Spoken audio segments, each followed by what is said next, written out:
कालच्या सत्रामध्ये आपण चर्चा केली कशा प्रकारे प्रभू रामचंद्र आणि लक्ष्मण हे पंचवटीतून किष्किंधा क्षेत्रामध्ये येतात. तिथे हनुमानांची भेट होते, सुग्रीवासोबत मैत्री होते, वालीचा वध होतो आणि त्यानंतर चातुर्मास्याच्या काळात प्रभू रामचंद्र माता सीतांच्या विरहामध्ये माल्यवंत राम या किष्किंधामधील एका पर्वतावरती एका गुहेमध्ये माल्यवंत राम रूपामध्ये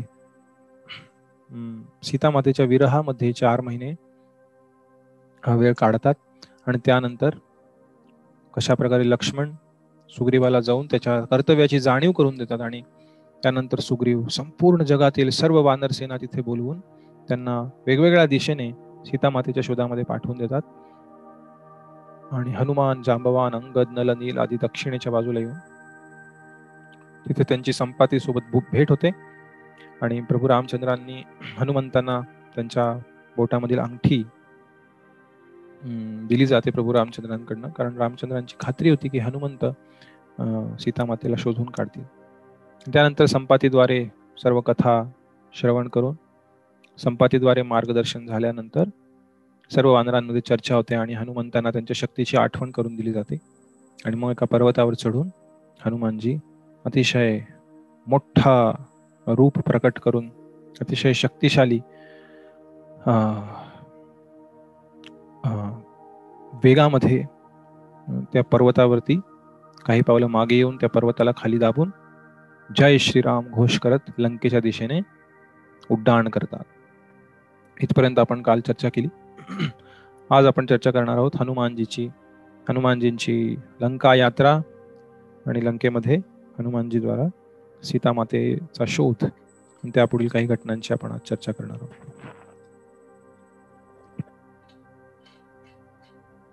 या सर्व लीला हनुमानजींच्या उड्डाणापासून परत येऊन प्रभू रामचंद्रांची भेट होईपर्यंत या सर्व लीलांचं वर्णन वाल्मिकी रामायणात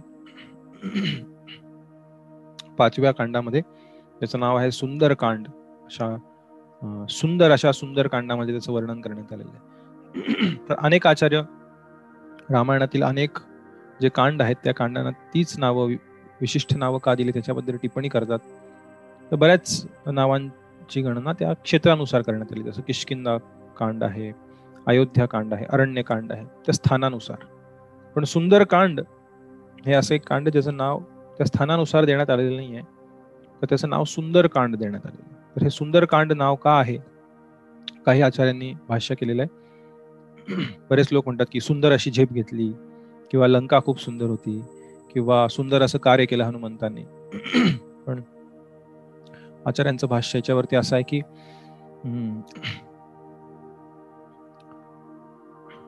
सीता माता या प्रभू रामचंद्रांच्या शक्ती आहेत, अंतरंग शक्ती आहेत आणि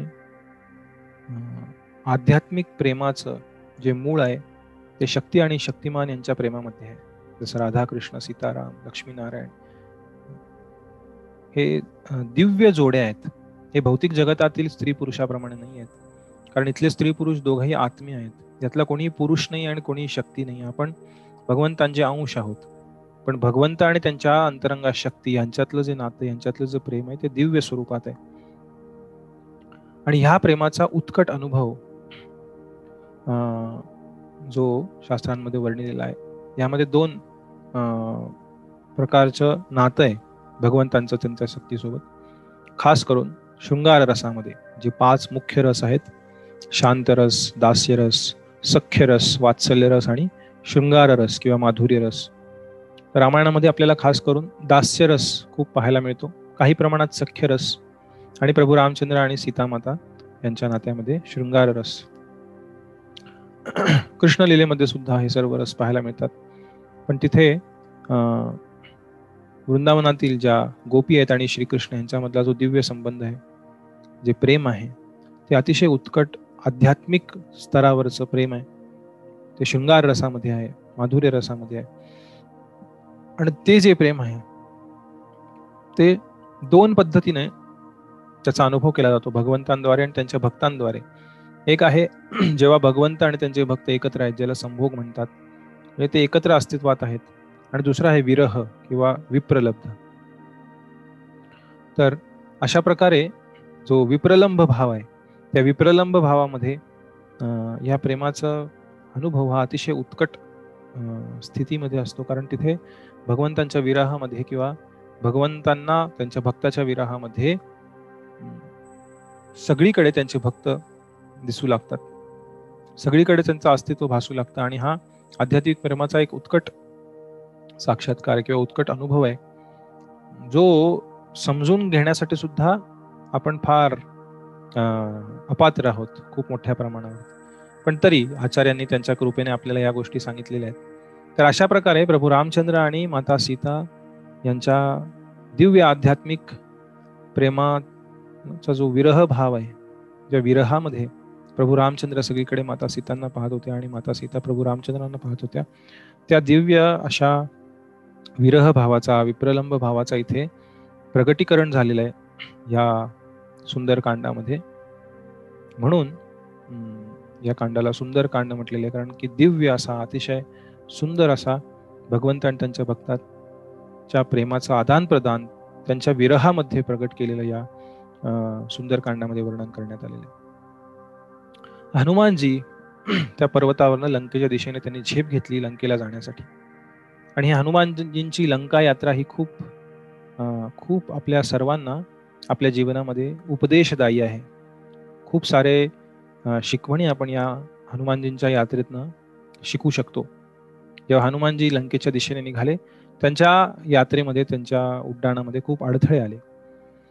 सर्वप्रथम हनुमानजी जेव्हा लंकेला त्यांनी उड्डाण केलं, तेव्हा बरंच अंतर गेल्यानंतर त्यांना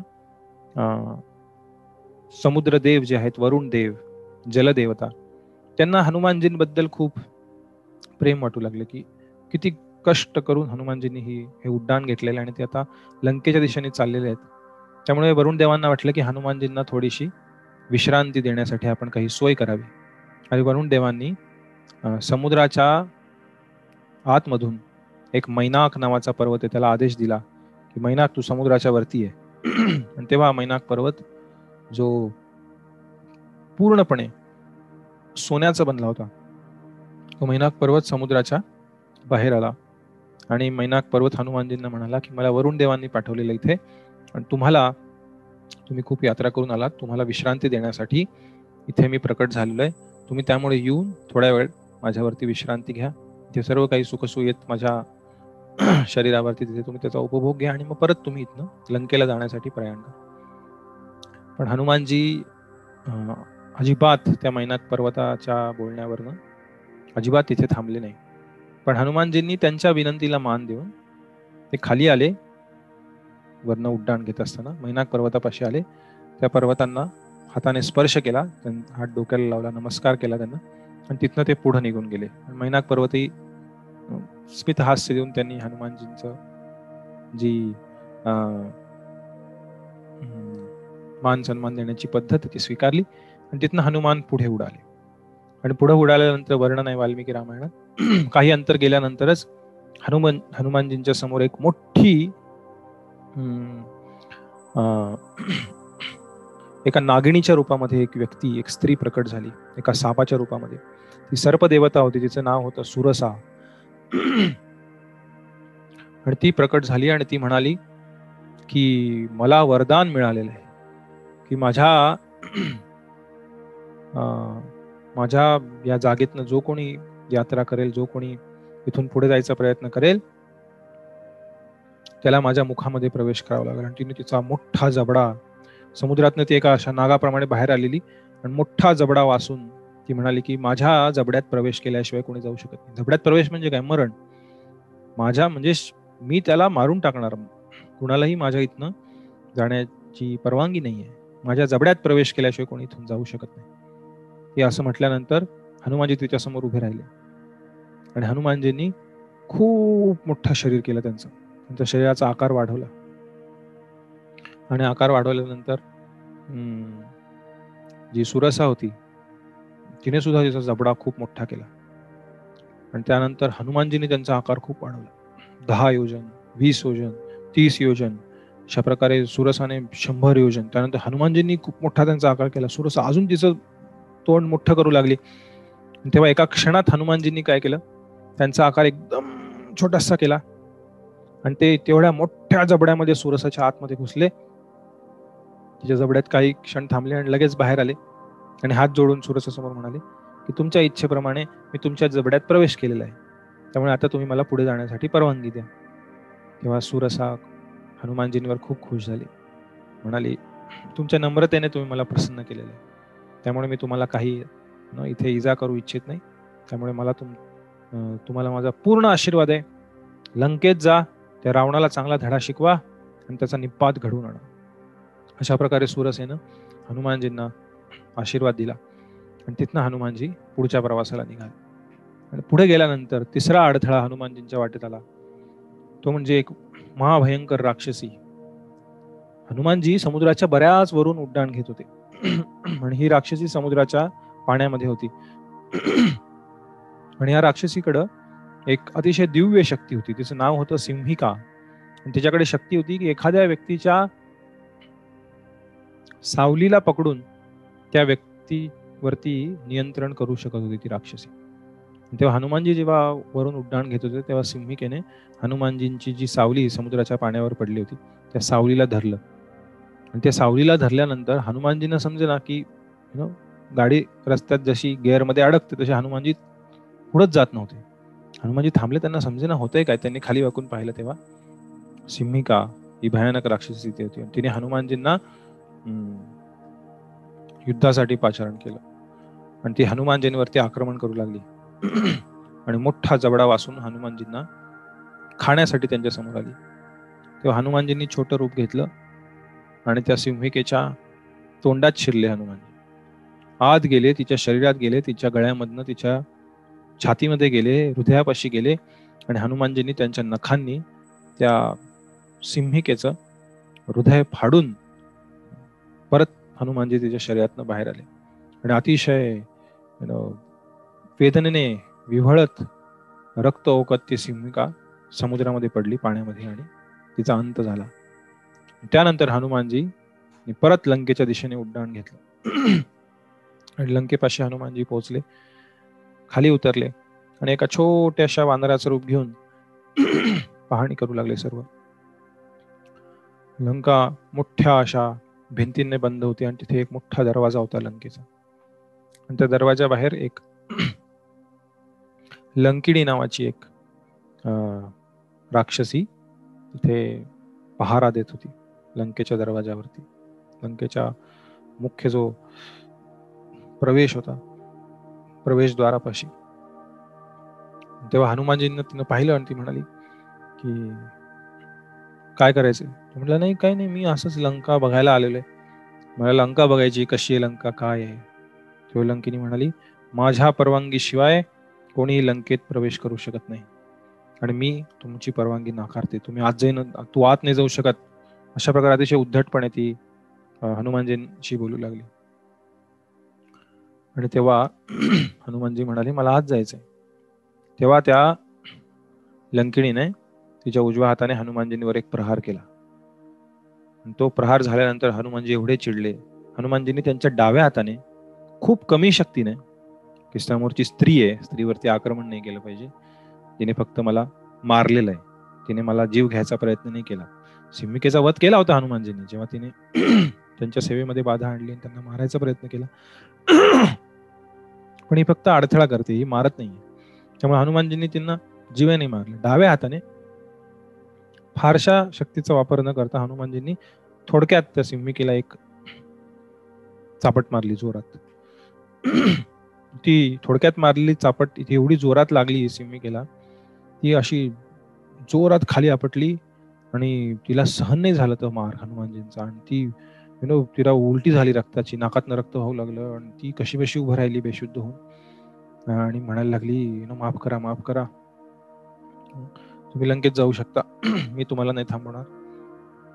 कारण ब्रह्मदेवांनी एकदा मला सांगितलं होतं की ज्या दिवशी एक वानर येऊन तुला परास्त करेल किंवा तुला पूर्णपणे तुझा निपात घडवून आणेल, अतिशय शक्तिशाली असा तो वानर असेल, त्या दिवशी तू जाण लंकिनी की रावणाचा अंत जवळ आलेला आहे आणि रावण लवकरच यमसदनास जाणार आहे. त्यामुळे तू जर बुद्धिमान असशील तर त्या वानराला थांबू नकोस. अशा प्रकारे ब्रह्मदेवांनी मला हे भविष्य सांगितलं होतं आणि आज तो दिवस आलेला आहे. तुमचं लंकेमध्ये स्वागत आहे आणि वानराचा निपात तुम्ही घडून आणा. ब्रह्मदेवांनी म्हटल्याप्रमाणे खूप दुष्ट आहे रावण. अशा प्रकारे लंकिणीनं हनुमानजींना लंकेत प्रवेश करण्यासाठी परवानगी दिली. त्यानंतर हनुमानजींनी लंकेत प्रवेश केला. आता लंकेत प्रवेश करेपर्यंत हा जो प्रवास झालाय हनुमानजींचा, हे 4 अडथळे त्यांच्या प्रवासामध्ये आले. मैनाक पर्वत, सुरसा आणि सिंहिका आणि लंकिनी. तर हे आपल्या सर्वांच्या जीवनामध्ये आपल्या सर्वांना खूप महान उपदेश देणाऱ्या घडामोडी आहेत. या ठिकाणी आचार्य हनुमानजींच्या या लंका यात्रेची तुलना एका बद्ध जीवाच्या भक्ती मार्गाच्या प्रगतीशी करतात. की भक्ती मार्गावरती एखादा बद्ध जीव जो भौतिक संकल्पनांमध्ये अडकून पडलेला आहे, जो या अज्ञानामध्ये जीवन जगतोय की मी या भौतिक जगताचा एक भाग आहे, किंवा मी शरीर आहे, किंवा हे भौतिक जगत सर्वस्व आहे, आणि अशा बद्ध जीवाला भगवंतांच्या कृपेने, त्यांच्या भक्तांच्या कृपेने दिव्य ज्ञान प्राप्त होतं की आपण भगवंतांचे अंश आहोत आणि भगवंतां प्रती असलेलं प्रेम आणि त्यांच्या प्रती असलेली सेवा जी आपल्या हृदयात आहे पण ती आता झाकली गेलेली, ती जागृत करणं हे मनुष्य जीवनाचं ध्येय. हे ज्ञान एखाद्या बद्ध जीवाला झाल्यानंतर तो बद्ध जीव भक्ती मार्गावरती प्रगती करू इच्छितो, भगवंतांची सेवा करू इच्छितो. पण अशा एका भक्ताच्या जीवनामध्ये, साधकाच्या जीवनामध्ये अनेक अडथळे येतात, अनेक अडचणी येतात भगवंतांपर्यंत पोहोचण्यामध्ये. किंवा शुद्ध भक्ती भगवंतांची जी आहे, जी भगवंतांच्या शक्ती ह्या अतिशय शुद्ध रूपात, दिव्य रूपात भगवंतांची भक्ती करतात, जसं श्रीमती राधाराणी, सीतादेवी, लक्ष्मी हा भगवंतांच्या सर्वोच्च सेविका आहेत. त्यामुळे जेव्हा आपण भगवंतांपर्यंत त्यांना पूजण्याचा किंवा त्यांना प्रार्थना करण्याचा जेव्हा आपण प्रयत्न करतो, तेव्हा आपण आपल्या गुरूंपासनं, गुरु परंपरेमधनं श्रीमती राधाराणींकडनं श्रीकृष्णांकडे जातो, किंवा सीता मातेंकडनं आपण प्रभू रामचंद्रांपर्यंत जातो. आपण डायरेक्ट भगवंतांसमोर जाऊन भगवंतांना म्हणत नाही की हे भगवान श्रीकृष्ण मी तुमचा सेवक आहे. भगवंत लक्षही देणार नाहीत आपल्याकडे, पण आपण एक तुच्छ क्षुद्र जीव आहे भौतिक जगतामध्ये. पण जेव्हा राधाराणी किंवा सीता भगवंतांना सांगतील की हा एक जीव, हा बद्ध जीव जो भौतिक जगतामध्ये कष्टला आहे, खूप जन्म मृत्यूच्या चक्रामध्ये खूप कष्ट सहन करत आहे, आणि एका या प्रामाणिक आध्यात्मिक गुरुच्या मार्गदर्शनाखाली या परंपरेमध्ये भक्ती करण्याचा प्रयत्न करत आहे, तेव्हा भगवंत आपलं अस्तित्व हे जाणून घेतील किंवा आपली सेवा स्वीकार करतील. म्हणून भगवंतांकडे जाण्याचा मार्ग हा त्यांच्या शक्तीतून आहे, त्यांच्या अंतरंग शक्ती स्वरूप ज्या श्रीमती राधाराणी, सीता, लक्ष्मी आहेत. आणि त्यांची भक्ती ही सर्वोत्कृष्ट दर्जाची भक्ती आहे भगवंतांप्रती असलेली. त्यामुळे हनुमानजी एका भक्ताचं प्रतिनिधित्व करतात, आणि सीतादेवी या प्रभू रामचंद्रांप्रती असणारी ही शुद्ध भक्ती तिचं प्रतिनिधित्व करतात.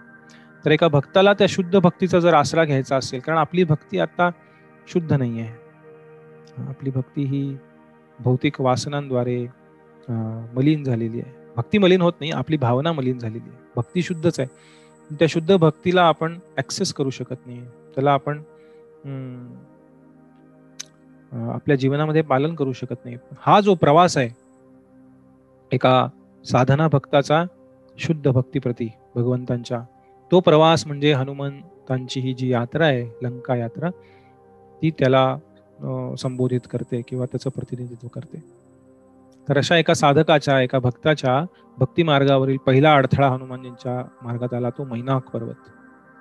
हा मैनाक पर्वत आपल्या सर्वांना ही शिक्षा देतो, ही शिकवण देतो. हिंदीतली शिक्षा, मराठीतली शिक्षा नाही, ही शिकवण देतो मैनाक पर्वत आपल्या सर्वांना आपल्या जीवनामध्ये,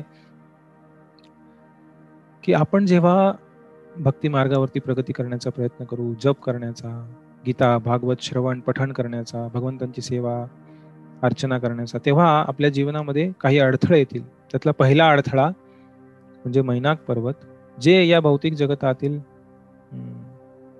इंद्रिय भोगाचं प्रतिनिधित्व करतात, भोग विलासाचं प्रतिनिधित्व करतात, आपल्या स्वार्थी इंद्रिय तृप्तीच्या भावनेचं प्रतिनिधित्व करतात. जिथे वरुण देव येऊन म्हणाले की हनुमानजी खूप कष्ट झाले असतील, थोडा आराम करा, काही सुखसोयी आहेत ते त्या उपभोगा. पण हनुमानजी म्हणाले नाही, भगवंतांची सेवा आहे आणि भगवंतांच्या या सेवेच्या मार्गामध्ये मी कुठलाही हलगर्जीपणा करणार नाही, मी कुठलाही आळशीपणा करणार नाही, मी कुठल्याही भोगविलासी वृत्तीचा हट्ट इथे धरणार नाही, मी पूर्णपणे भगवंतांच्या सेवेत लागेन. अशा प्रकारे हनुमानजींच्या उदाहरणातून आपण हे शिकू शकतो की भगवंतांच्या भक्तिमय मार्गामध्ये असे अनेक अडथळे येतील जे आपल्याला पाहून आपल्याला वाटू लागेल की एवढी भक्ती करायची काय गरज आहे, मी तर सेवा करतोच आहे, मी भक्ती करतोच आहे, मी खूप एवढे कष्ट करतोय, मग मी थोडं भोगविलास केला तर काय प्रॉब्लेम आहे, मी थोडा आनंद, मी थोडं हेही केलं तर काय प्रॉब्लेम आहे, थोडं हेही तेही केलं तर काय प्रॉब्लेम आहे. पण अशी जी भावना आहे ती आपल्याला आपल्या उद्दिष्टापर्यंत घेऊन जाऊ शकणार नाही. त्यामुळे हनुमानजी आपल्याला शिकवत आहेत की आपण अशा प्रकारच्या इंद्रिय तृप्तीद्वारे विचलित न होता आपण लक्षात घेतलं पाहिजे. कारण हनुमानजींना अत्यंत दिव्य आनंद आणि प्रेम मिळाला. त्यांनी त्यांची सेवा योग्य प्रकारे केली. कुठल्याही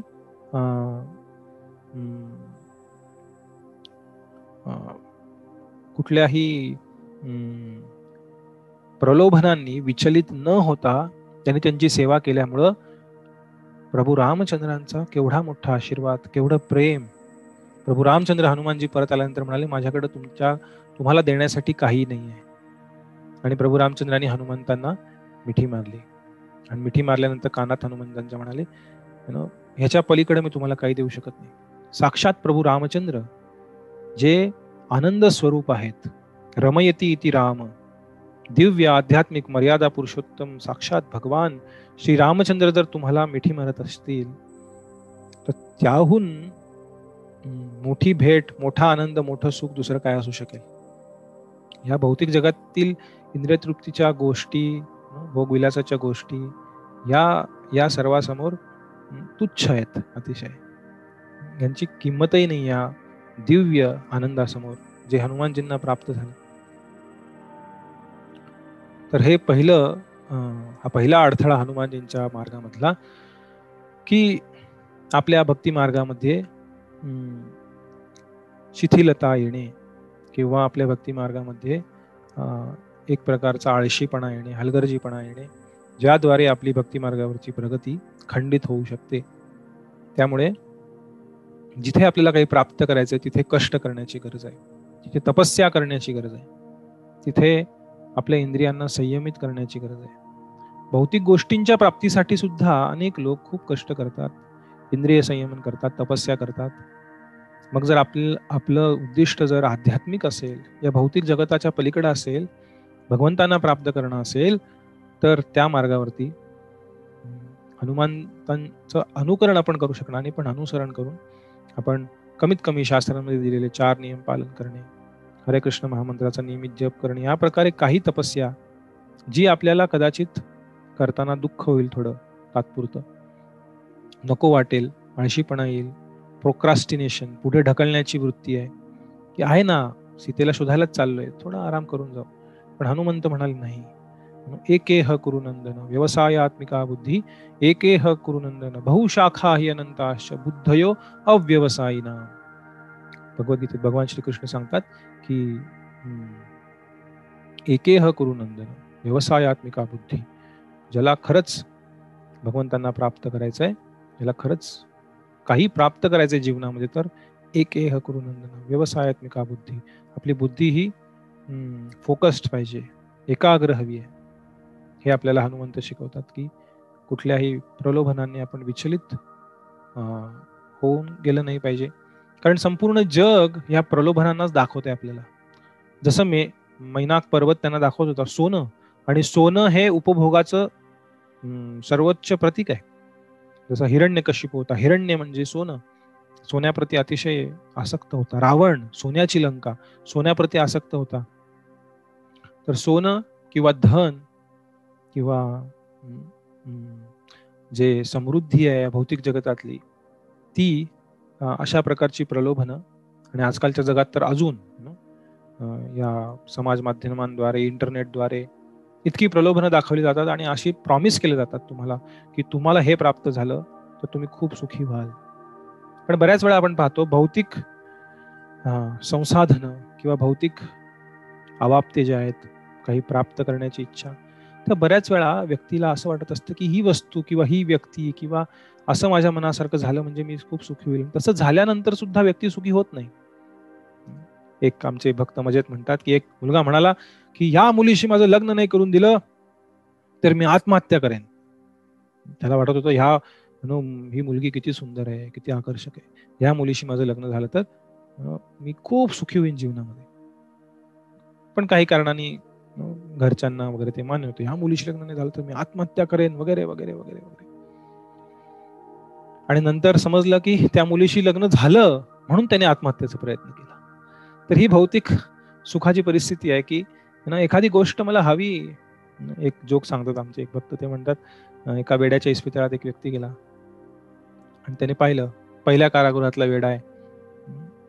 तो फॅनला एक फाशीचा फास लटकावून गळ्यामध्ये टाकून फाशी घ्यायचा प्रयत्न करतो. तो म्हणला अरे वाचवा वाचवायला. पण मग काही जण आत जाऊन त्याला वाचवलं आणि तो फाशी घेताना लैला लैला लैला असं म्हणून फाशी घेत होता. मग त्या जो व्हिजिट करायला आलेला जो पॉलिटिशियन होता त्याने डॉक्टरला विचारलं काय झालं, हा असा का फाशी घ्यायचा प्रयत्न करतोय, लैला लैला लैला. डॉक्टर म्हणाले लैला त्याला सोडून गेली त्यामुळे तो फाशी घ्यायचा प्रयत्न करतो. म्हटलं ठीक आहे ठीक आहे, त्याला वाचवा असं नका करू. ते पुढच्या रूम मध्ये गेले. त्या रूमच्या दरवाजातनं त्या गजातनं त्यांनी पाहिलं आतमध्ये दुसरा वेडा सुद्धा फॅनला फाशी लटकून फाशी घ्यायचा प्रयत्न करत होता. आणि तेव्हा ते म्हणले अरे वाचवा याला वाचवा वाचवा. तेव्हा परत जाऊन लोकांनी त्यांना वाचवलं. तोही फाशी घेताना लैला लैला लैला म्हणून फाशी घ्यायचा प्रयत्न करत होता. आणि त्यांना समजेना अरे हाही पण लैला लैला म्हणतो. त्यांनी डॉक्टरला बोलवलं, म्हणाले काय चाललंय, हा सुद्धा लैला लैला म्हणून फाशी घ्यायचा प्रयत्न करतोय. डॉक्टर म्हणाले ती त्याची लैला होती ना, ती ह्याच्यासोबत पळालेली. त्यामुळे हाही लैला लैला.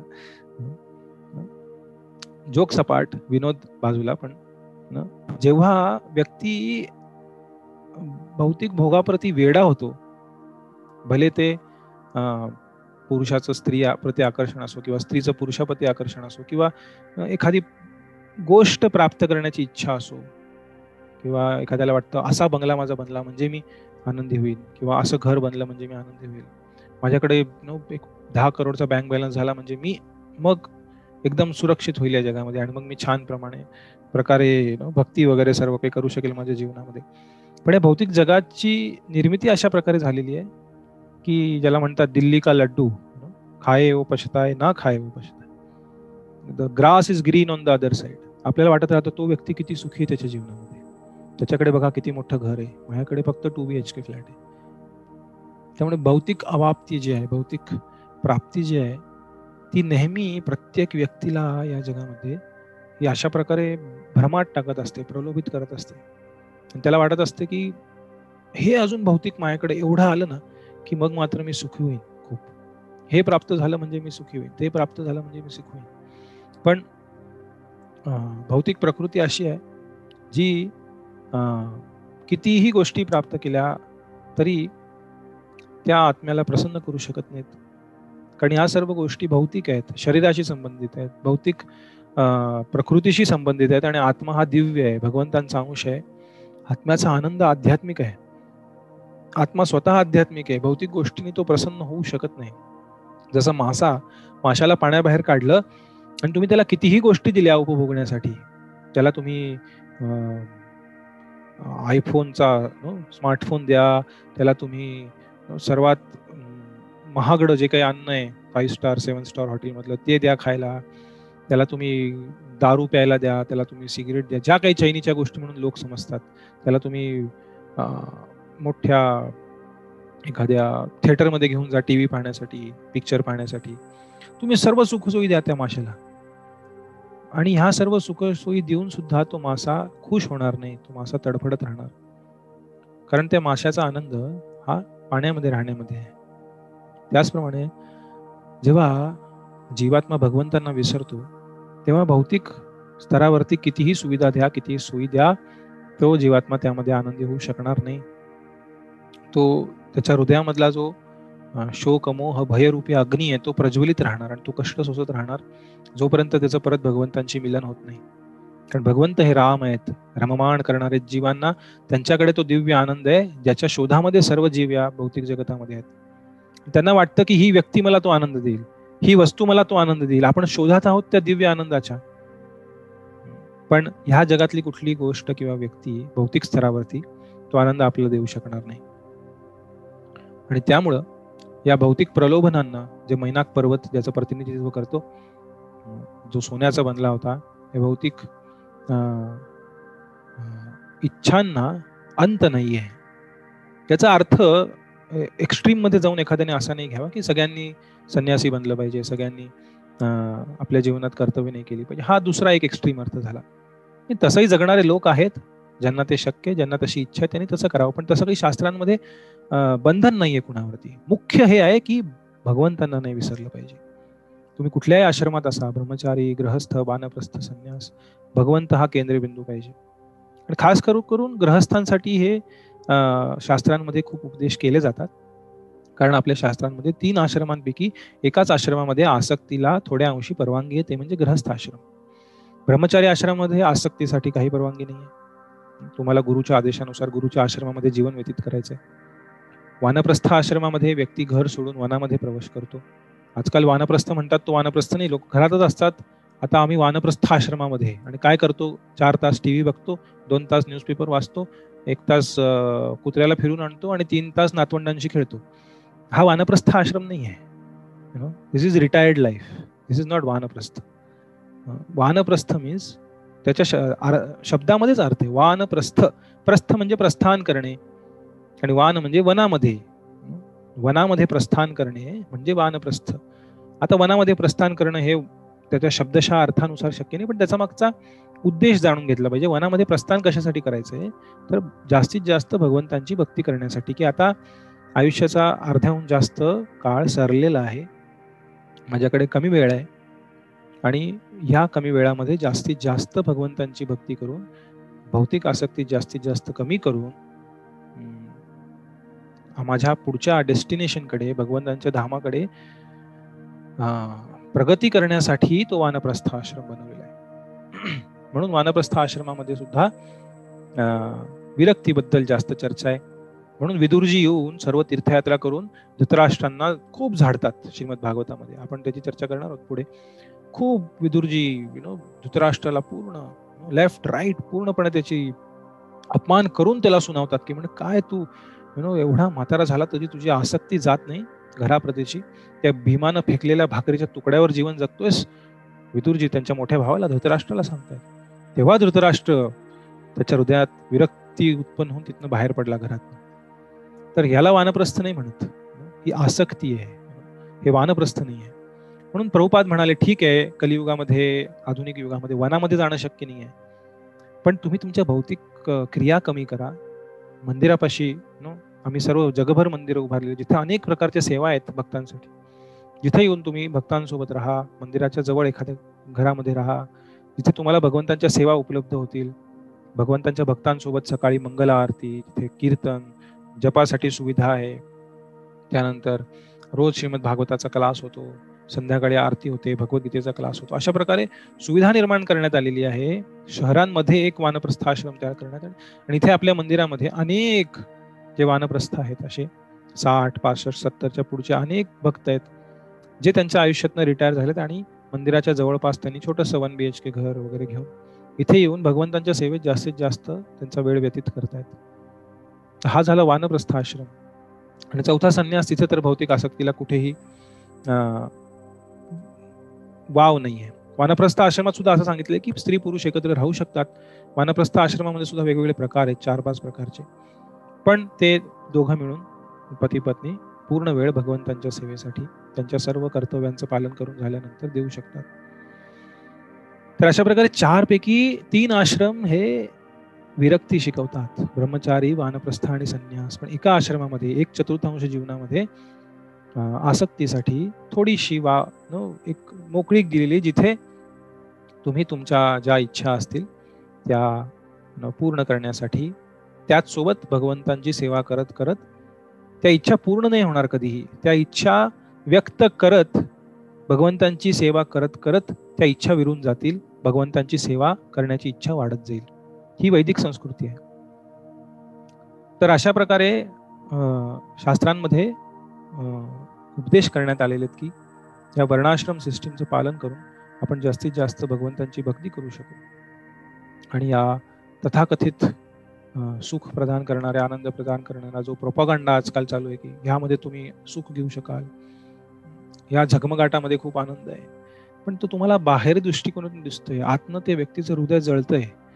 त्या व्यक्तीच्या हृदयामध्ये खूप प्रॉब्लेम्स आहेत. बऱ्याच वेळा लोकांना वाटतं की ती सुंदरी, किती सुंदर आहे ती हिरोईन. काही तरुणांना वाटतं की तिच्याशी माझं लग्न झालं, ती मला मिळाली तर किती सुरेख, किती आनंद आहे माझ्या जीवनात. पण तिचे ऑलरेडी 3-4 घटस्फोट झालेले आहेत. तिच्या आधीच्या पतींनाही वाटलं होतं की मला हे मिळाले तर मी किती सुखी होईल जीवनामध्ये. पण जेव्हा जे दुरून सुख दिसतं, जे दुरून आपल्याला दुरून डोंगर साजरे म्हणतात, तसं हे पुरुषासाठी स्त्रीच्या बाबतीत, स्त्रीसाठी पुरुषाच्या बाबतीत आहे. इथे आपण लिंगभेद वगैरे करत नाहीये. पण ही भौतिक जगाची निर्मिती अशी झालेली आहे. तिथे जीवाला वाटतं की या भौतिक गोष्टी, कारण त्या इच्छेमुळे जीव भौतिक जगतात आलेला आहे. जेव्हा अशी सुविधा दिली जाते, म्हणून नारद मुनी श्रीमद भागवतामध्ये व्यासदेवांना खूप रागवतात. आपण 4-5व्या अध्यायात त्याची चर्चा करणार आहे पुढे भागवताच्या सत्रांमध्ये. ते म्हणतात सर्व भोगांसाठी, सर्व वेदांमध्ये भोग कसं करायचं ह्याचं ज्ञान दिलंय कर्मकांडांचं, आणि ह्यामुळे तुम्हाला कसं काय संतुष्टी मिळणार.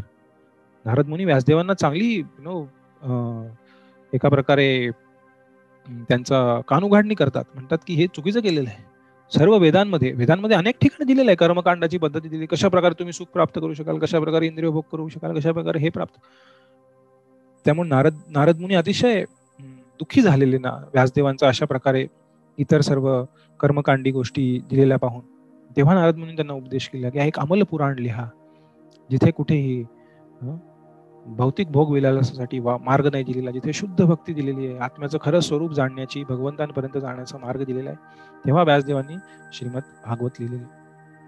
अशा प्रकारे मैनाक पर्वत हा प्रलोभनांचं प्रतिनिधित्व करतो, ज्याद्वारे आपल्याला भक्ती मार्गातनं दूर खेचलं जातं.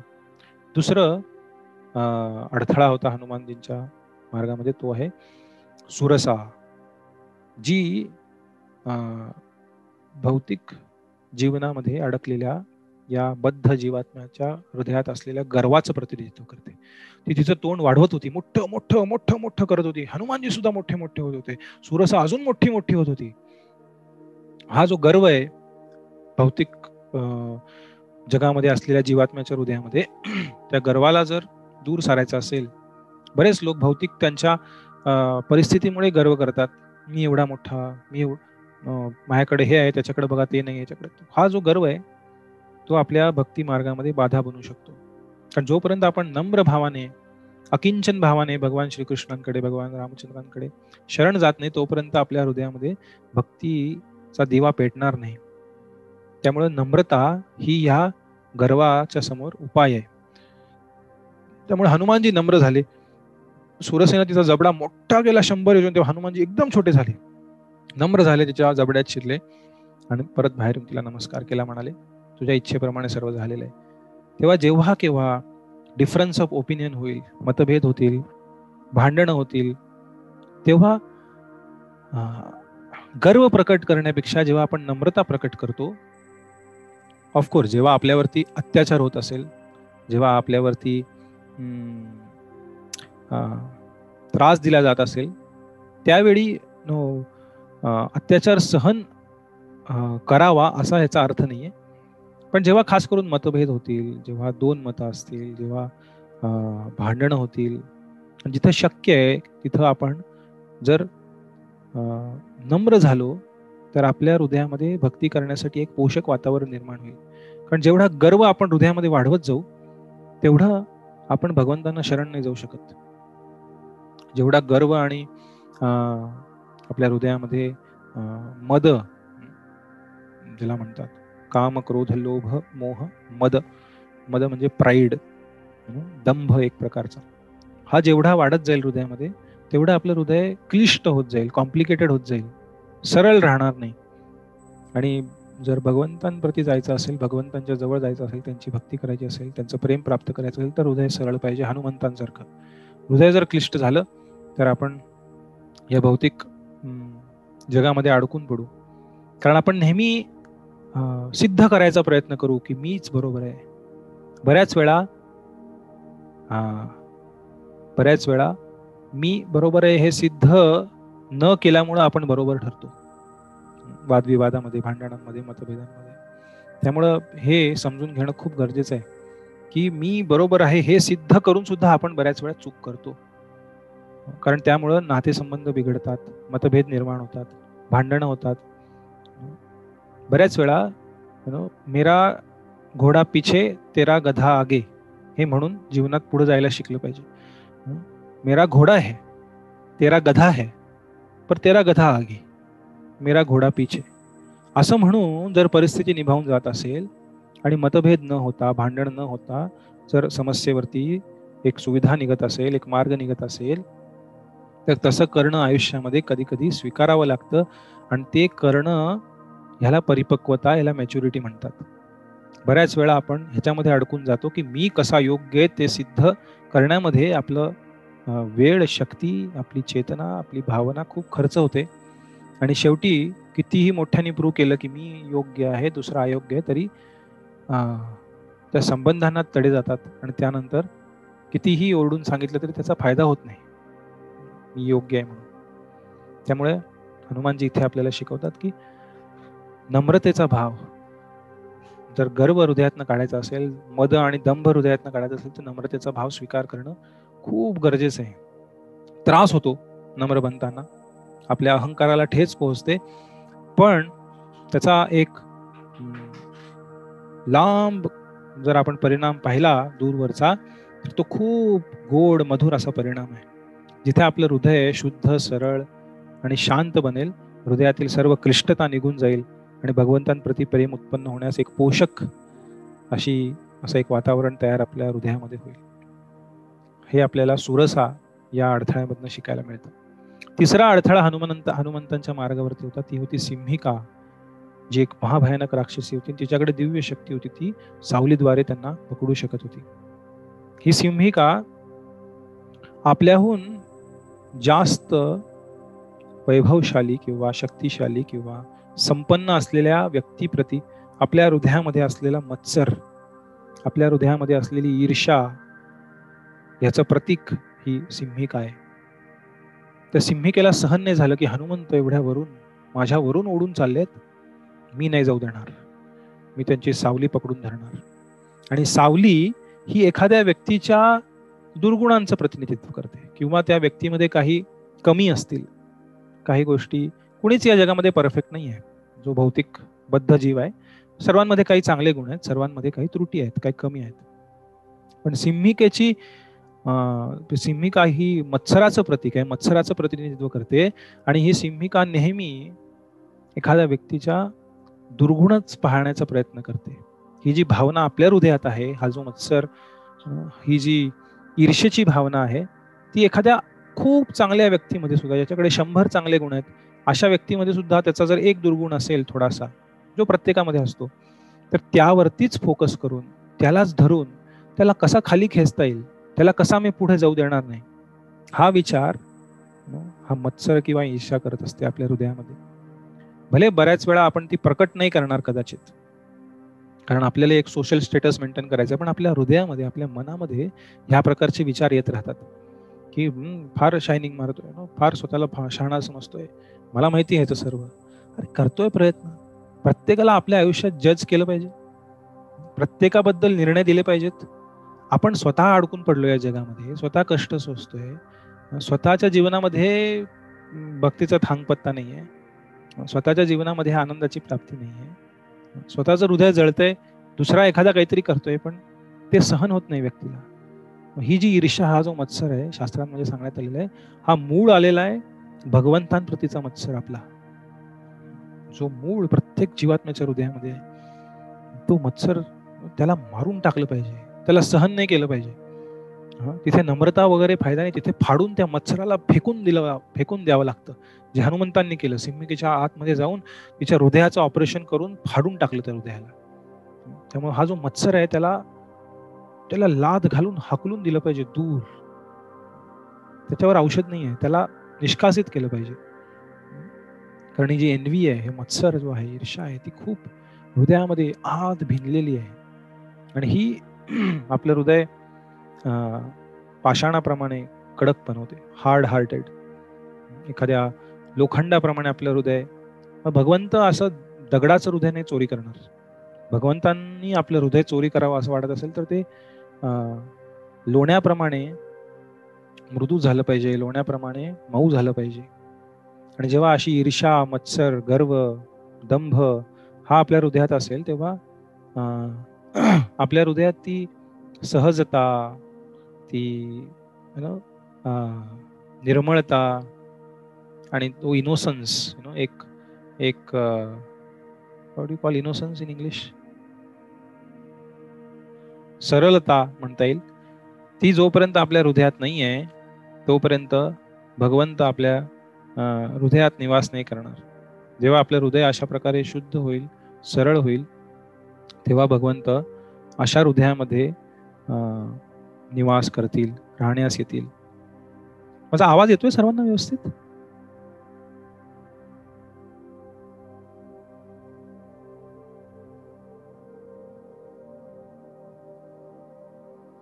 Okay, thank you. तर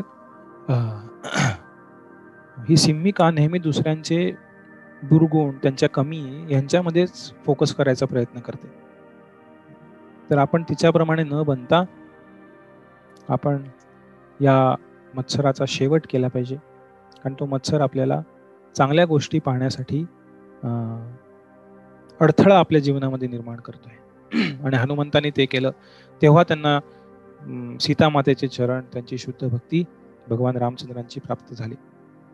त्यानंतर हनुमंत उडाले, तिथनं पुढे ते लंकेमध्ये पोहोचले. आणि लंकेच्या द्वारावरती चौथा अडथळा तो म्हणजे लंकिनी.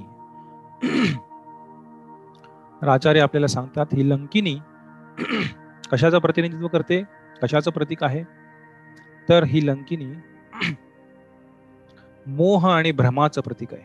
आचार्य सांगतात की कशा प्रकारे जेव्हा हनुमंत छोट्याशा एका माकडाच्या रूपामध्ये तिथे प्रकट झाले लंकिनी समोर आणि म्हणाले, मला लंका पाहिजे, मला लंकेत फेरफटका मारायचा आहे, तेव्हा लंकिनी म्हणाली की अशा प्रकारच्या चोरांना लंकेमध्ये जाण्यासाठी प्रवेश नाही, असं कोणीही लंकेत जाऊ शकत नाही. लंका ही सभ्य लोकांचं ठिकाण आहे आणि त्याचं मी रक्षण करत आहे. तेव्हा हनुमानजी खूप चिडले. ते म्हणाले, अरे चोर तुम्ही आहे, चोरी रावणानं केली आहे. प्रभू रामचंद्रांची पत्नी सीता चोरून रावणानं आणलेली आहे आणि एकटे प्रभू रामचंद्रांची सीता नाही, अशा प्रकारच्या हजारो राजांच्या राण्या त्यांच्यावरती अत्याचार करून त्यांच्या इच्छेविरुद्ध रावणाने इथे आणून त्यांना अपवित्र केलेलं आहे. आणि तुम्ही म्हणता की आम्ही चोर आहे? म्हणजे हा तर खूप मोठा भ्रम आहे, लाज वाटली पाहिजे असं बोलायला. असे भाव हनुमंतांच्या मनात प्रकट होते आणि त्या रागाने त्यांनी तिला एक लगावलेली, लंकिनीला. तर अशा प्रकारचा भ्रम, अशा प्रकारचा मोह, अशा प्रकारचा बिविल्डरमेंट ज्याला म्हणतात, जो व्यक्ती भ्रमित होऊन जातो किंवा भ्रष्ट होऊन जातो त्याचा विचार, हे आपल्याला या जगात भरपूर पाहायला मिळतं. जिथे आपण पाहतो अनेक लोक, जेव्हा एखादा व्यक्ती, आम्ही पाहतो अनेक वेळा जे कनेक्टेड जे भक्त आहेत, ते जेव्हा अतिशय गंभीरतेने भगवंतांची भक्ती करू लागतात, नियमांचं पालन करू लागतात, हरे कृष्ण महामंत्राचा नियमितपणे जप करू लागतात, श्रीमद भगवद्गीता भागवत वाचू लागतात, तेव्हा इतर लोक जे भौतिकतावादी लोक आहेत, जे अज्ञानामध्ये आणि भ्रमामध्ये जीवन जगतायत, या जीवनाला सर्वस्व समजतायत, स्वतःला शरीर समजतायत आणि या भौतिक प्रकृतीमध्ये मी खूप मोठं सुख प्राप्त करेल आणि मी इथेच जीवन जगणार आहे आणि हे सर्व नश्वर नाही, अशा भ्रमामध्ये जे जीवन जगतायत, असे लोक जेव्हा एखादा व्यक्ती भक्ती मार्गावरती सिरियस होऊ लागतो, गंभीर होऊ लागतो, तेव्हा ते लोक अशा व्यक्तीला वेड्यात काढतात. ते म्हणतात, हे काय करतोय, हे काय वय काय भक्ती करायचं, हे काय हरे कृष्ण हरे राम ब्रेन वॉश करायला लागले, हे लोक तुम्हाला वेड्यात काढतायत, हे लोक काही सांगतायत, किती किती किती किती गोष्टी. बऱ्याच वेळा आम्ही डिसेंबर महिन्यामध्ये ग्रंथ वितरण करण्यात जातो, भगवद्गीता, श्रीमद भागवत. तेव्हा अनेक लोक भेटतात, अनेक प्रकारचे अनुभव होतात. खूप लोक खूप मदत करतात, खूप कौतुक करतात, खूप उत्साही असतात, आमच्या सोबत सुद्धा ग्रंथ वितरणासाठी येतात, बरेच मदत करतात. पण अनेक लोक असे असतात जे खूप अज्ञानवश, त्यांना दोष नाही देता येणार, ते अज्ञानामध्ये जीवन जगतायत, भ्रमामध्ये जीवन जगतायत. त्यांना वाटतं की ते खूप मोठी सोशल रिस्पॉन्सिबिलिटी प्राप्त करतायत, की ते खूप मोठं समाजासाठी काही काही करतायत. एकदा आमचे एक भक्त ट्रेनमध्ये गेले होते, ग्रंथ वितरण करत होते गीता जयंतीच्या महिन्यामध्ये, आणि ते ग्रंथ दाखवत होते, पहा भगवद्गीता, छोटे ग्रंथ आहेत, हे आहे ते आहे. कारण भगवंतांची इच्छा आहे, भगवंतांना सोडून या भौतिक जगतामध्ये कष्ट सोसणारे प्रत्येक जीवात्म्याला या ज्ञानाची प्राप्ती झाली पाहिजे, आणि भगवंतांकडे परत जाण्याचा प्रयत्न त्या जीवात्म्याला करता आला पाहिजे. म्हणून भगवंतांचे भक्त जीवात्मेकडे भगवंतांचे प्रतिनिधी म्हणून त्यांच्या गुरूंच्या आज्ञेने जातात. तेव्हा त्या ट्रेनमध्ये काही भक्त ग्रंथ इतर लोकांना वितरित करत होते. तेव्हा तिथला एक माणूस खूप क्रोधित झाला. काय करताय तुम्ही, हे तुम्ही काहीतरी केलं पाहिजे समाजासाठी, तुम्ही हे काय असं ग्रंथ वाटताय आणि पैसे कमवताय, हे करताय ते करताय ते करताय. तो भक्त जो ग्रंथ वितरण करत होता तो आमच्या इथल्या एक इंजिनिअरिंग कॉलेजचा पासआउट भक्त होता, विवाहित होता, गृहस्थ होता, पण धोती कुर्त्यामध्ये भक्ताच्या वेशामध्ये ग्रंथ वितरित करत होता. तो म्हणाला, हो मी हे नाही आहे, माझी एवढी मोठी नोकरी, तिने आय कार्ड वगैरे काढून दाखवलं, हे बघा मी मोठ्या कंपनीत नोकरीला आहे, पण भगवंतांची सेवा म्हणून मी इथे ग्रंथ वितरित करत आहे. तुम्हाला काय वाटतं, शनिवार रविवार माझे मजेचे दिवस, माझे सुट्टीचे दिवस मी सोडून मी ते 10-20 रुपये कमवायला आलोय रेल्वेमध्ये? माझा 2 लाख रुपये पगार आहे महिन्याचा, मी रेल्वेमध्ये 10-20 रुपये बुक मागे कमिशन घेण्यासाठी इथे फिरतोय एवढ्या गर्दीमध्ये? तो माणूस एवढा गप्प झाला त्या बोगीमधला, आणि त्या बोगीमध्ये 15-20 लोकांनी भगवद्गीता घेतल्या, आणि भक्त खूप खुश झाले. म्हणजे बऱ्याच वेळा असे भर्सना करणारे लोक चांगलं कार्य करून जातात त्यांच्या भर्सनेमधनं. ते अनेक लोकांना खूप आश्चर्य वाटलं, अरे हा एवढा मोठा इंजिनियर, एवढा मोठा जॉब करतोय, गृहस्थ आहे, त्याच्या घरी परिवार वगैरे, पण तरी सुद्धा शनिवार रविवार 3-4 तास काढून अशा प्रकारे सेवा करण्यासाठी भगवंतांचे ग्रंथ वगैरे वितरित करतोय. ते खूप खुश झाले लोक, अनेक जणांनी ग्रंथ घेतले. तर अशा प्रकारे अनेक अनुभव येतात जिथे लोकांना वाटतं की हे मूर्ख लोक आहेत सगळे, आणि ही भौतिक जगाची परिस्थिती आहे. जो भक्त आहे त्याला दिव्य ज्ञान प्राप्त झाल्यामुळं, भगवंतांच्या भक्तांच्या कृपेने शास्त्रांचं ज्ञान प्राप्त झालेलं आहे, खरी वास्तविकता समजलेली या जगाची, आपण कोण आहोत, आपण या जगामध्ये काय करतोय, कष्ट कशासाठी सोसतोय, जन्माआधी आपण कुठं होतो, मृत्यूनंतर कुठे जाणार, भगवंत कुठे आहेत, हे सर्व दिव्य ज्ञान प्राप्त झाल्यानंतर त्या भक्ताला जे अज्ञानामध्ये जीवन जगतायत लोक, त्यांच्या प्रती निश्चितपणे हृदयामध्ये करुणा दाटून येते, आणि त्यांच्या प्रती त्यांना मदत करण्यासाठी काही ना काही प्रयत्न करत राहतात. पण भौतिक जगाची मजा अशी आहे की त्या व्यक्तीला जो अज्ञानामध्ये जीवन जगतोय त्याला वाटतं की काय मूर्ख आहे हा, एवढी मौज मजा, एवढा सुख, बघा आम्ही कसे पार्टी करतो, आम्ही हे करतो, आम्ही पिक्चरला जातो, आम्ही एवढे उपभोग करतो, आणि हे लोक टाळ कुटत बसले, हरे कृष्ण हरे राम, हे काय भगवद्गीता वाचत बसले, हे काय मंदिरामध्ये जातात, हे काय वय काय करायचं वगैरे वगैरे वगैरे. तर ही एक मजेशीर परिस्थिती आहे भौतिक जगतामध्ये, जिथे प्रत्येकाला वाटतं की मीच योग्य आहे. पण जो भगवंतांचा भक्त आहे तो जाणतो की knowledge is also bliss and ignorance is also bliss. अज्ञानामध्ये सुद्धा इंग्लिशमध्ये म्हणतात ignorance is bliss, ignorance is also bliss, knowledge is also bliss. मग कुठला ब्लिस स्वीकारायचा हे आपल्यावरती आहे, कारण इग्नोरन्स वाला ब्लिस थोडा दिवस राहणार आहे, त्यानंतर लोक म्हणतात संडे हो या मंडे, खाओ अंडे फिर मिलेंगे यमराज के डंडे. पुढचं वाक्य नाही सांगितलं जात की पुढं काय होणार आहे. आता तुम्हाला वाटतं तुम्ही खूप सुखी आहे, आनंदी आहे, किती वेळ.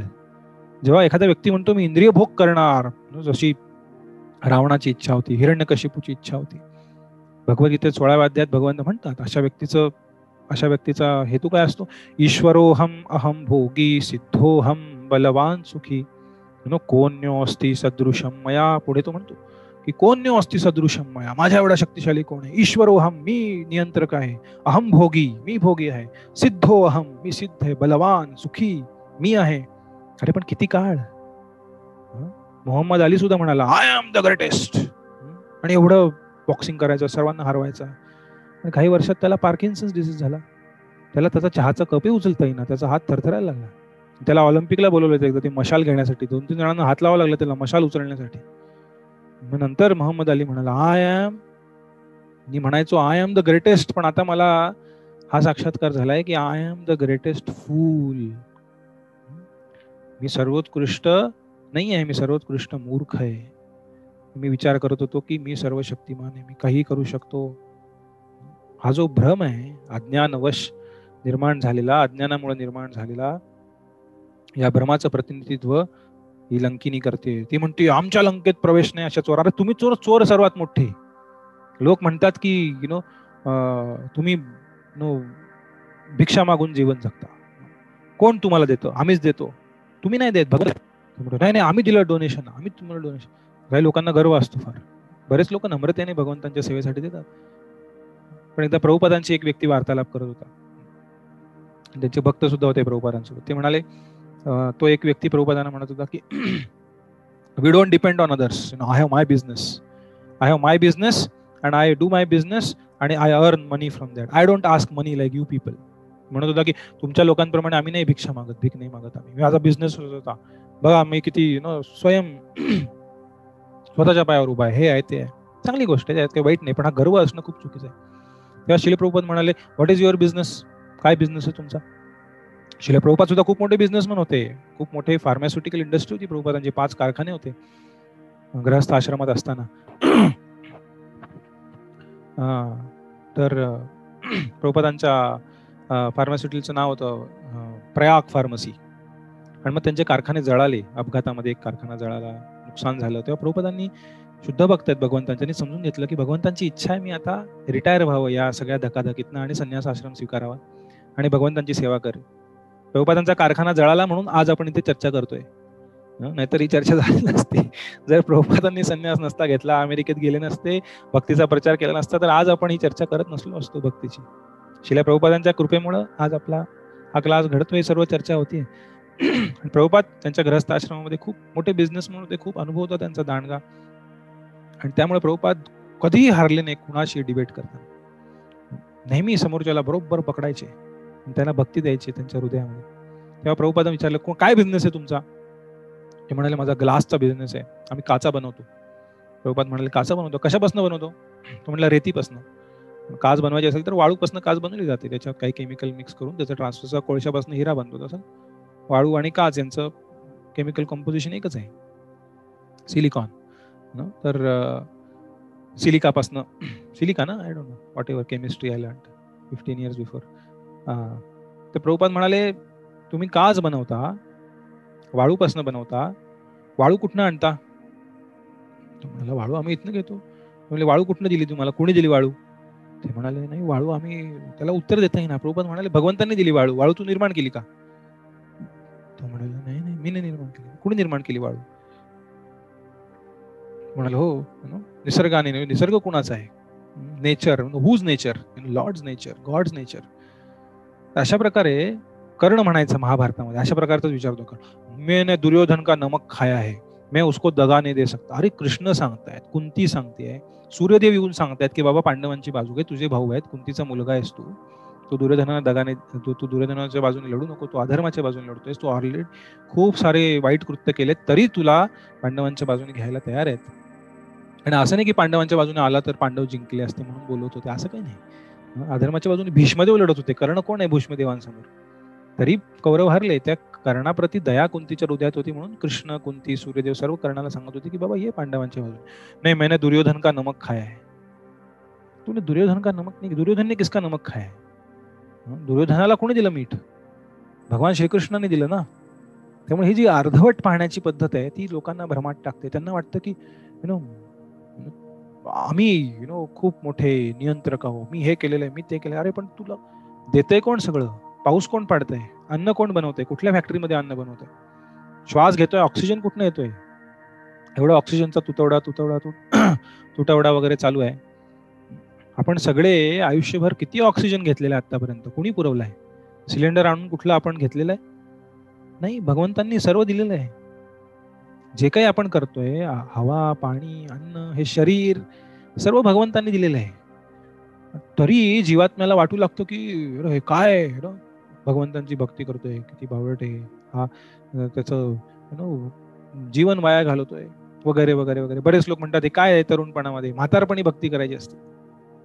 एक व्यक्ती आले जुन्या मंदिरात आमच्या तिकडच्या कॅम्पच्या, ते म्हणू लागले की काय तरुणपणी सगळे तुम्ही भक्ती करताय, एवढे सारे म्हातारपणी भक्ती करता. त्यांचा मुलगा इस्कॉनच्या संपर्कात आला, हरे कृष्ण जप करू लागला, तरुण होता. त्यांना वाटलं की हा अभ्यास नाही करणार, याचा अभ्यासाकडे दुर्लक्ष होईल, हे होईल ते होईल. ते आले, म्हटले की हे सगळं तुम्ही असं तरुण वयात नाही शिकवलं पाहिजे मुलांना. अरे पूर्वी 5व्या वर्षी शिकवायचे भगवंतांची भक्ती करायला, आता तरी 25-30 वर्ष उशीर झालेला आहे. आणि 30-35 मध्ये पण लोक मरायला लागलेत आता. म्हातारपण म्हणजे शास्त्रानुसार जो मृत्यूच्या जवळ आहे तो म्हातारा. कोण सर्वात जवळ आहे मृत्यूच्या माहिती नाही आपल्याला. लोक म्हणतात म्हातारपणी भक्ती केली पाहिजे. कधी म्हातारपणी? सर्व दात तुटल्यानंतर, जवळ्यात शक्तीने राहिल्यानंतर हरे कृष्ण महामंत्राचा जप करायचा. डोळ्याला दिसत नाही झाल्यानंतर मग भगवद्गीता वाचायची. कानाला ऐकू येत नाही करावं लागते तेव्हा श्रवण करायचं भगवंतांबद्दल. पायामध्ये ताकद नाही, गुडघे तुटायला लागल्यावर मग मंदिरात जायचं, नाचायचं कीर्तनामध्ये. सगळं हिरमुसल्यानंतर कुजलेलं सगळं भगवंतांच्या स्वाधीन. जे फ्रेश आहे ते माझ्या उपभोगासाठी. हे कुठलं लॉजिक आहे? तेव्हा तो व्यक्ती याला म्हणाला की हे काय आहे, माझा मुलगा मंदिरात यायला लागला, भक्ती करायला लागला, हे करायला लागला, ते करायला लागला. हे सगळं म्हातारपणी केलं पाहिजे. तो मुलगा म्हणाला ठीक आहे बाबा, तुम्ही इथं राहा, मी घरी जातो. तुमचं वय झालेलं आहे, तुम्ही ना. ऑफकोर्स तो मंदिरात राहत नव्हता, तो आठवड्यातनं मंदिरात यायचा, भक्तांसोबत जप करायचा, कीर्तन करायचं. तो म्हणाला वडिलांना की तुम्ही मंदिरातून सेवा करत जा, मी घरी थांबतो. वडील म्हणाले मला नाही. त्यामुळे म्हातार जे लहानपणापासून ट्रेनिंग नाही मिळालं ते म्हातारपणात कसं केलं जाईल? आयुष्यभर इंद्रिय तृप्ती केली तर म्हातारपणी व्यक्ती इंद्रिय तृप्तीच करणार, भगवंतांची भक्ती कशी करू शकेल? बांबू वाढल्यानंतर वाकत नाही. बांबू जेव्हा ओला असतो तेव्हा त्याला वाकवलं जातं. जेव्हा ट्रेनेबल एज असतं तेव्हा ट्रेनिंग दिलं पाहिजे की आयुष्याचं ध्येय काय आहे. हे ज्ञान पूर्वी 5व्या वर्षी दिलं जातं. भागवतामध्ये प्रल्हाद महाराज 5व्या वर्षी त्यांच्या मित्रांना उपदेश करतायत की कौमार आचरित प्राज्ञो धर्मान भागवतानि. पण दुर्दैवानं आजकालच्या संस्कृतीमध्ये इतकी भोगवादी, चंगळवादी संस्कृती बनलेली, त्यांना वाटतं की मी म्हणजे सर्वात मोठा उपभोक्ता, भोगी आणि भोगविलासी, आणि जेवढं केवढं भोग आहे तो सर्व मी उपभोगणार या जीवनामध्ये. आणि भगवंत आणि आध्यात्मिकता हे त्याच्याशी काही संबंध नाही. पशुगत विचार आहेत. हे पशूंप्रमाणे अज्ञान आहे, जे फक्त आहार, निद्रा, भय, मैथुन यामध्ये लागलेले आहेत आणि त्यालाच जीवनाचं सर्वस्व समजतात आणि भोग करत करत एक दिवशी मरून जातात आणि परत पुढचा देह घेतात. हे दुर्दैव आहे या संस्कृतीचं, या पाश्चात्य संस्कृतीचं आणि कलियुगाचं. त्यामुळे आपण त्याने भ्रमित न होता आपल्या निश्चयामध्ये, भक्ती करण्याच्या निर्णयामध्ये दृढ राहिलं पाहिजे, जे हनुमानजींनी केलं. लंकेमध्ये जाण्याच्या निश्चयाला दृढ आहे, माता सीतेला शोधून काढायच्या निश्चयामध्ये दृढ आहे. आणि अशा भ्रमाची जेव्हा त्याला सामोरं जावं लागतं तेव्हा दृढता पाहिजे, जी हनुमंतांकडे होती. आणि त्यांनी त्या दृढतेने त्या भ्रमाला आडवं पाडलं तिथे. आणि तेव्हा तो व्यक्ती म्हणजे हो ठीक आहे ठीक आहे ठीक आहे, जा तुम्ही आतमध्ये, बरोबर. अशा प्रकारे एखादा व्यक्ती भ्रमित होऊन अज्ञानामध्ये काही बोलत असेल, तो स्वतः चोर आहे. सगळं भगवंतांचं घेऊन आपल्याला म्हणतोय तुम्ही काय भक्ती करता भगवंतांची. तेव्हा अशा व्यक्तीला हनुमंतांप्रमाणे ऑफकोर्स मारलं नाही पाहिजे तिथे परिस्थिती वेगळी होती, पण अशा व्यक्तीला दृढतेने त्याचं अज्ञान त्याच्यासमोर उघडं करून दाखवलं पाहिजे की बाबा तू अज्ञानात जीवन जगतोयस, तू डोळे उघडून पहा जग काय आहे, वास्तविकता काय आहे, जीवन काय आहे हे तू पहा. तेव्हा तुझ्या जीवनामध्ये खऱ्या अर्थाने प्रकाश येईल, खऱ्या अर्थाने आनंद येईल. आणि अशा प्रकारे या चारही अडथळ्यांना पार करून हनुमानजी लंकेत प्रवेश केला. ओके, 9:26 झालेला. अरे बापरे. तर हनुमानजींनी लंकेत प्रवेश केला. आपण हनुमानजींना आज परत रामचंद्रांच्या भेटीला आणणार आहोत. थोडासा वेळ लागेल, पण नाहीतर मग आपला खूप उशीर होईल. त्यामुळे आपण थोडासा वेगाने पुढे जाऊ. हनुमानजी लंकेत गेले आणि तोपर्यंत संध्याकाळ झाली होती. चंद्र उगवला होता आणि जस्ट सूर्य मावळला होता आणि चंद्र उगवला होता. हनुमानजी खूप थकले होते एवढं मोठं उड्डाण करून, पण तरी ते थांबले नाही.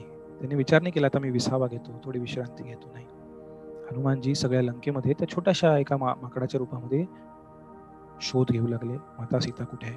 आणि शोध घेता घेता हनुमानजी पाहत होते ती दिव्य भव्य लंका, सोन्यानं मढलेली, सगळीकडे हिरे, माणिक, पाचू, वेगवेगळे मोती यांनी भरलेली अतिशय वैभवशाली अशी लंका, इंद्रालाही लाजवेल असं लंकेचं वैभव होतं. आणि हनुमानजींनी पाहिलं की किती अत्याचाराने हे सर्व प्राप्त केलेलं आहे. त्याने हनुमानजी मोहित नाही झाले, भ्रमित नाही झाले. अरे हा किती छान लंका, इथेच राहतो. कुठे तिथे किष्किंधामध्ये फळं खायची, लंकेमध्ये खूप मोठ्या मेजवान्या मिळतील. नाही, त्यांनी पाहिलं हे अत्याचाराने प्राप्त केलेलं धन आहे. हनुमानजी त्याच्यानं विचलित नाही झाले. ते पाहून त्यांना लोभ नाही झाला त्याचा. त्याप्रमाणे अलीकडच्या काळामध्ये शिवाजी महाराजांना जेव्हा विजापूरच्या राज्यात घेऊन गेले आदिलशहाच्या राज्यात शहाजी राजे घेऊन गेले आदिलशहाच्या दरबारात, शिवाजी महाराज 12 वर्षाचे होते तेव्हा त्यांनी पाहिलं वैभव. हे अत्तराचे सडे, हे हत्ती प्रवेश करताना त्यांच्या सोंडेत अत्तर घेऊन फवारा मारत होते. सर्वत्र झगझगाट, रेशमी वस्त्र, सर्व मण्यांच्या माळा, आणि या सर्व एवढ्या सर्व पहिल्यांदा दक्षिणेमध्ये जेव्हा तिथे शहाजी महाराज आदिलशहाच्या दरबारी एक मनसबदार होते, तेव्हा शिवाजी महाराज त्यांच्यासोबत गेले होते आदिलशहाच्या दरबार. त्यांनी पाहिलं आणि तिथे शिवाजी महाराज म्हणतात की एवढं सगळं वैभव पाहून असं नका समजू, मनामध्ये म्हणतात आदिलशहाला की मी या वैभवानं मोहित होईल. अरे हे एवढे सगळे अत्तराचे सडे आणि एवढं सगळं वैभव याच्या खाली मारले किती गेले, त्याच्या खाली चिरडले किती गेलेत, किती लोकांना पिळून काढलेलं धन आहे. आणि इथे लोकांना प्यायला पाणी नाही, तिकडे शेतीला पाणी नाही, तो अत्तराचे सडे मारता, तुम्हाला लाज वाटली पाहिजे. हा विचार त्यांच्या मनामध्ये होता. तसाच विचार हनुमंतांच्या मनात होता की दिसतंय वैभव पण अत्याचाराने मिळवलेलं आहे, त्रास देऊन मिळवलेलं आहे, दुसऱ्याचा जळफळाट प्राप्त करून मिळलेलं आहे. ते मातीला मिळणार एक दिवस, त्याची राख होणार, ते टिकणार नाही.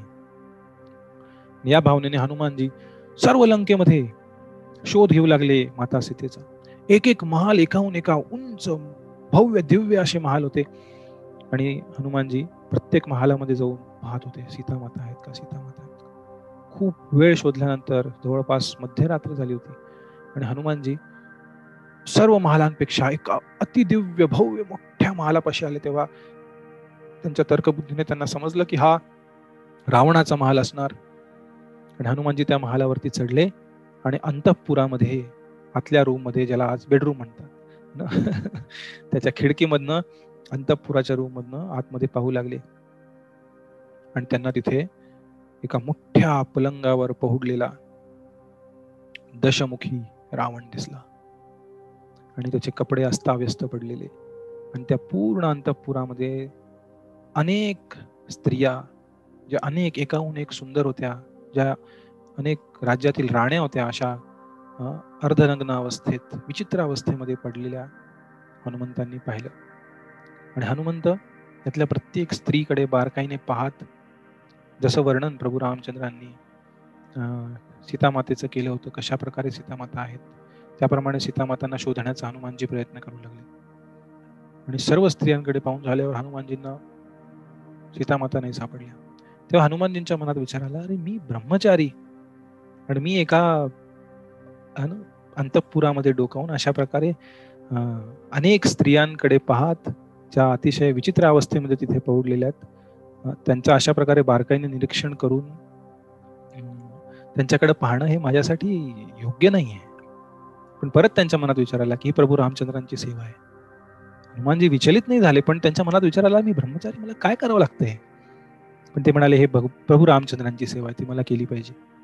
तेव्हा त्यांची नजर एका अतिशय सुंदर अशा स्त्रीकडे पडली, जी रावणाच्या जवळ पहुडली होती तिथे, जिचा अतिशय तेजस्वी सुंदर चेहरा, खूप सुंदर असं तिचं रूप. तिच्याकडे पाहून हनुमानजींच्या मनात एक शंका आली, ही माता सीता असू शकते? शक्य नाही, कधीच शक्य नाही. माता सीता या इतक्या चरित्रवान आहेत, इतक्या पतिव्रता आहेत, या अशा प्रकारचं कार्य कधी करणार नाही. तेव्हा हनुमंतांना समजलं ती रावणाची पट्टराणी मंडोदरी ती आहे. आणि तेव्हा हनुमंतांनी सर्व महालामध्ये शोध घेतला रावणाचा, पण त्यांना सीता कुठे मिळाली. त्यांनी इतर सर्व महाल शोधले, कुठेही त्यांना माता सीता मिळाली नाही. त्यानंतर हनुमानजी तिथनं शोध घेत घेत घेत अशोक वाटिकेमध्ये आले. त्यांनी पाहिलं तिथे रात्रीची वेळ होती. माता सीता तिथे एका झाडाखाली अतिशय खिन्न अवस्थेमध्ये, अतिशय दुबळ्या पतल्या अवस्थेमध्ये, त्यांनी काही अन्नप्राशन केलं नव्हतं, अतिशय कृश अवस्थेमध्ये सीता माता तिथे डोळ्यातनं अश्रुधारा वाहत होत्या, जणू एखाद्या कमळावरती सकाळच्या वेळी जे दवबिंदू असतात ते कसे कमळाच्या पानावरनं, कमळाच्या पाकळीवरनं खाली पडतात, त्याप्रमाणे सीतामातेंच्या हृदयामधनं निरंतर अश्रुधारा वाहत होते आणि त्यांच्या मुखातनं प्रभू रामचंद्रांचं नाव सतत घेतलं जात होतं. ते पाहून हनुमानजी त्यांच्या छोट्याशा रूपामध्ये झाडाच्या वरती चढून बसले. ते वाट पाहत होते, काय होईल काय होईल. सकाळ झाली आणि सकाळ झाल्यानंतर सीतामातांना विरह सहन होत नव्हता. सीतामाता विचार करत होते की मी रामचंद्रांच्या विरहामध्ये राहू शकत नाही. तेवढ्यात तिथे रावण प्रकट झाला आणि रावण त्याच्या इतर काही राण्यांसोबत, मंडोदरी सोबत आणि इतर काही दासियांसोबत तिथे आला आणि सीताराणींना खूप धमकवू लागला की तू तयार होतेस की नाही माझ्यासोबत भोग करण्यासाठी, माझ्यासोबत आनंद घेण्यासाठी. मी तुला मोठी राणी बनवेन, मी सर्व सुख सुविधा देईन, या सर्व राण्या तुझ्या दासी बनतील, वगैरे वगैरे वगैरे. प्रथम प्रलोभन दाखवून आणि नंतर धमक्या देऊन सर्व प्रकारे रावणाने गेल्या 10 महिन्यांमध्ये खूप प्रयत्न केले होते. 10 महिने लोटले होते रावणाने सीतामातांना अपहरण करून. 10 महिने रावण खूप प्रयत्न करत होता की सीता मातांना कुठल्या ना कुठल्या प्रकारे त्यांना तयार करण्यासाठी. कारण रावण हा अत्याचार करून किंवा बलात्कार करून एखाद्या स्त्री सुख भोगू शकत नव्हता, त्याला शाप होता. त्यामुळे खूप प्रयत्न करून झाले. त्यामुळे रावण म्हणाला मी काही दिवसांची 1 महिन्याचा वेळ देतोय. 1 महिन्यात जर तयार नाही झालीस तर मी 1 दिवस नाश्त्याला मारून तुला खाऊन टाकेन. अशा प्रकारे रावणाने खूप खूप भीती दाखवली सीतामातेला. आणि त्या सर्व राक्षसी ज्या दासी होत्या त्या सुद्धा खूप छळायच्या. अशा प्रकारे धमकी देऊन रावण तिथनं निघून गेला. सीतामाता खूप अशा प्रकारच्या धमक्या आणि खूप विनवण्या आणि खूप त्रासून जाऊन त्यांनी विचार केला आता मी आत्महत्या करायला पाहिजे, मी नाही राहू शकत अशा प्रकारे. आणि त्या अशा प्रकारे त्यांचा गळ्यातील त्यांच्या वेणीतला त्याला गळ्याला बांधून ते अशा प्रकारे गळा दाबून घ्यायचा प्रयत्न करत असताना झाडावरनं प्रभू रामचंद्रांचे गुण गाण्याचा आवाज आला. आणि आचार्य म्हणतात एका ठिकाणी की अवधी भाषेमध्ये हनुमानजी गाऊ लागले. हनुमानजी जरी किष्किंधा क्षेत्रात राहत होते तरी जी रामचंद्रांच्या राज्यातली भाषा होती त्या भाषेमध्ये अतिशय मधुर असे रामचंद्रांचे गुण गाऊ लागले. ते ऐकून सीतामातांना खूप आश्चर्य झालं. म्हटले एवढे सुंदर रामचंद्रांचे गुण 10 महिने मी कधी ऐकले नाही, लंकेमध्ये कोण गात आहे. ते विचार करू लागले. तेवढ्यात हनुमानजीने आधी विचार केला की मी असंच प्रकट झालो, त्यांना वाटेल की रावण आला आहे मायावी स्वरूपात. अशा प्रकारे गुण गाऊन हनुमंत प्रकट झाले. तरी सीतामाता घाबरल्या. ते म्हणाले तू रावण आहेस, तू संन्यासाच्या रूपात प्रकट झाला होता, आता तू माकडाच्या रूपात प्रकट झाला, जा इथनं, मी अजिबात तुझ्यापाशी येणार नाही. तेव्हा हनुमानजी हात जोडून विनवण्या करू लागले. ते म्हणाले नाही मी रावण नाही, मी हनुमान, मी प्रभू रामचंद्रांकडनं आलेलो आहे. ते म्हटल्यानंतर सीतामातांना इतका आनंद झाला. ते म्हणाल्या तुम्ही रामचंद्रांकडे आलेला, पण मी कसा विश्वास ठेवू. तेव्हा हनुमंतांनी त्यांची रामचंद्रांची अंगठी सीतामातांच्या हातात दिली. जणू प्रभू रामचंद्र समोर आले अशा प्रेमाने माता सीताने ती अंगठी त्यांच्या छातीला लावली आणि त्या अतिशय प्रेमाने विरहाने प्रभू रामचंद्रांच्या रडू लागल्या. तेव्हा हनुमंताने सर्व कहाणी सांगितली, असं असं झालेलं आहे, सुग्रीवाशी मैत्री झालेली आहे, वगैरे वगैरे वगैरे सर्व. आणि प्रभू रामचंद्र येत आहे तिकडे, तुम्ही चिंता करू नका. तेव्हा सीतामाता खूप खुश झाल्या आणि सीतामातांनी सुद्धा त्यांचा एक चूडामणी, डोक्यावरचा एक अलंकार काढून हनुमानजींकडे दिला आणि ते म्हणाले की हे रामचंद्रांना द्या. आणि त्यांनी एक कथाही सांगितली त्यांची रामचंद्रांसोबत झालेली, ही सांगा तुम्ही रामचंद्रांना. या कथेबद्दल फक्त मला आणि त्यांना माहिती आहे, या घटनेबद्दल बाकी कोणाला नाही माहिती.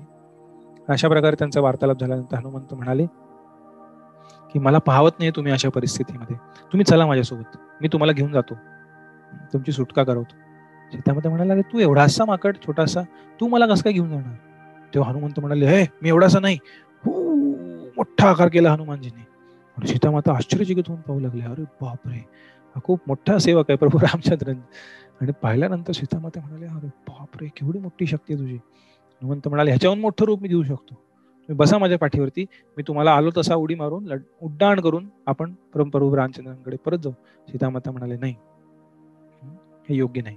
हनुमानजी म्हणले नाही नाही चला तुम्ही, मी तुम्हाला इथे नाही सोडू शकत, रावण खूप भयानक आहे, तो कधी काही करू शकेल.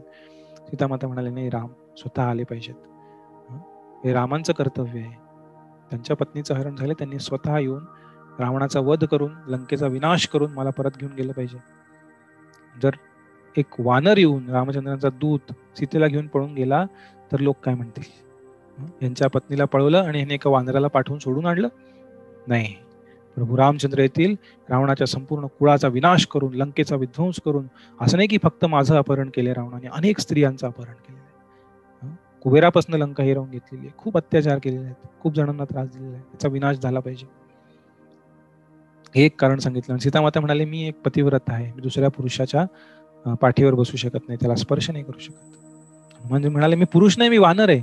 मग माता सीता म्हणाल्या, नाही, वानर जरी असला तर तुझ्या पाठीवर जर मी बसले आणि तू उड्डाण घेतलं तर मी उडून जाऊन समुद्रात पडले तर मी बुडून जाईन. अशा प्रकारे माता सीता म्हणाले. हनुमान म्हणले, ठीक आहे, ठीक आहे, काही प्रॉब्लेम नाही, मी जाऊन बातमी देतो आणि प्रभू रामचंद्र येत आहेत, तुम्ही काळजी करू नका. अशा प्रकारे हनुमानजींनी निरोप घेतला. कार्य झालं होतं, जी सेवेसाठी आले होते ती सेवा झाली होती पूर्ण.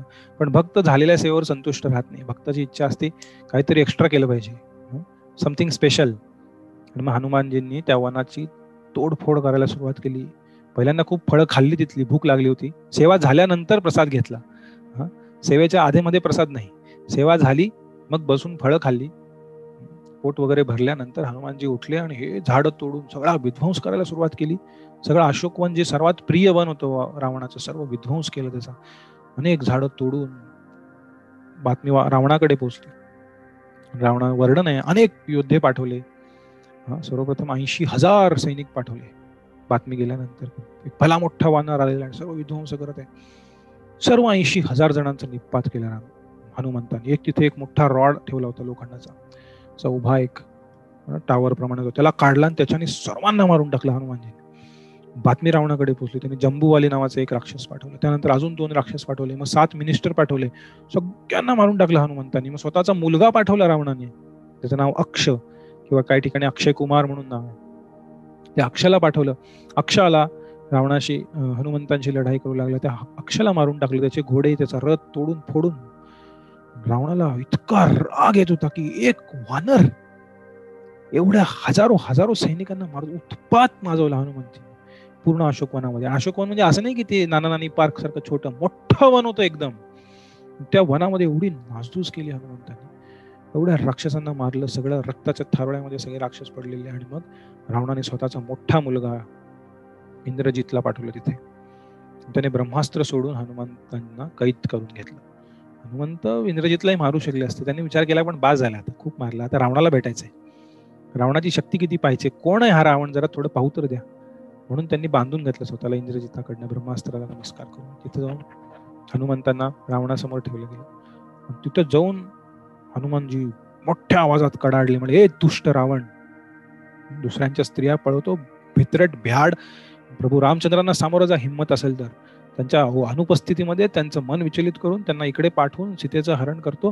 बुद्धिमान असशील, स्वतःचं राज्य आणि स्वतःचा जीव वाचवायचा असेल तर आत्ताच्या आत्ता माता सीतेला परत पाठव रामचंद्रांकडे, नाहीतर तुझ्या पूर्ण लंकेचा विनाश होणार आहे. रावण इतका चिडला. तिथे वार्तालाप आहे हनुमंतजी आणि रावणाच्या. रावण म्हणाला, खूप माज आहे या वानराला, मारून टाकायला.